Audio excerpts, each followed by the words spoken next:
지혁이 자신과 같은 회귀자라는 사실을 알게 된 지원은 민원과 결혼하게 되면 다시 암에 걸리고 가장 친한 친구와 남편의 손에 죽을 거라는 걸 지혁에게 말합니다. 이에 지혁은 수민을 위해 민환과 수민을 결혼시키는 것을 돕기로 하죠. 민환은 지혁의 도움으로 지원의 생일날 프러포즈를 하게 되지만 수민의 방해 공작으로 그날 밤 지원이 아닌 수민과 뜨밤을 보내게 됩니다. 하지만 그 덕에 지원은 지혁과 함께 생일날 아침 요트를 타고 바다에 나가 와인을 마시며 가장 멋진 생일을 보내게 됩니다. 한편 수민은 자신과 함께 밤을 보내고도 결혼은 지원과 하겠다는 민환의 태도에 분노하죠. 하지만 민환은 그런 수민의 마음 따윈 전혀 생각하지 않았습니다.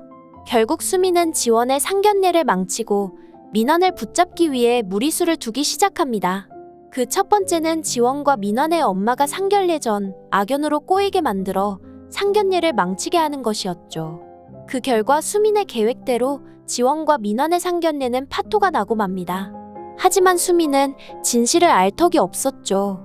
사실은 이 결과 역시 모두 지원의 계획이었다는 사실을 말이죠. 그런데 진짜 악연은 악연인지 민환이 지원을 쉽게 포기하지 않는 게 문제였습니다.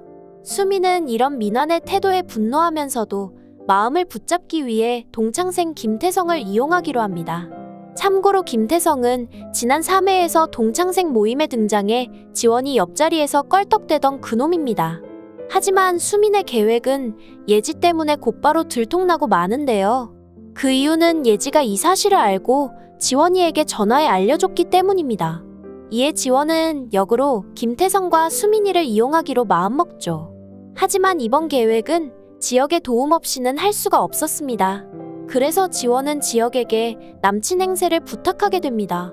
한편 지원은 퇴근 후에 집 앞에서 서성이고 있는 김태성을 발견합니다.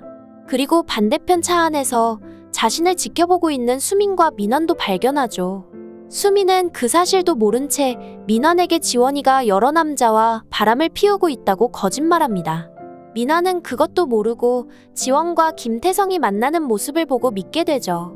그때 지원은 김태성에게 황당한 말을 듣습니다. 자신이 김태성에게 데이트하자며 집 앞으로 와달라는 문자를 보냈다는 내용이었죠. 이에 지원은 누군가가 장난친 것 같다고 사과했지만 김태성은 돌변하며 본색을 드러내고 맙니다. 그리곤 지원의 손을 강제로 잡아 끌고 가기 시작합니다. 하지만 불과 10초 만에 김태성은 손목이 뒤로 꺾이고 맙니다. 2회차 인생을 지원과 함께 살게 된 재벌 쌈장 남친 지혁이 등장했기 때문이죠. 지혁은 그렇게 김태성을 제압한 후 지원을 안전하게 머물 수 있는 곳으로 데려갑니다. 그런데 하필 그 장소가 호텔이었죠. 지원은 당황하지만 지혁은 여자친구를 호텔에 혼자 들어가게 못한다며 남친 행세를 제대로 해줍니다. 그러다 호텔 로비에서 일이 벌어지고 말죠. 지혁이 룸을 2개 요청하자 지원이 왜 룸이 2개냐고 따진 것이죠. 이에 지혁은 그러면 하나가 좋은가요? 라고 묻습니다. 그러자 지원은 당당하게 당연히 하나여야죠. 라고 말하는데요. 순간 뭔가 잘못되었다는 생각에 지원은 얼굴이 빨개지며 다시 룸을 2개 달라고 말합니다. 사실 지원은 자기만 자고 가는 줄 알았는데 그게 아니었던 것이죠. 그리고 그날 밤 두 사람은 호텔방에서 우당탕 넘어지며 첫 스킨십을 하게 되는데요. 얄리꼴리한 그 뒤 내용은 드라마를 통해 보시면 될 것 같습니다. 오늘 준비한 내용은 여기까지입니다. 구독과 좋아요 부탁드리며 많은 의견과 댓글 남겨주세요. 시청해주셔서 감사합니다.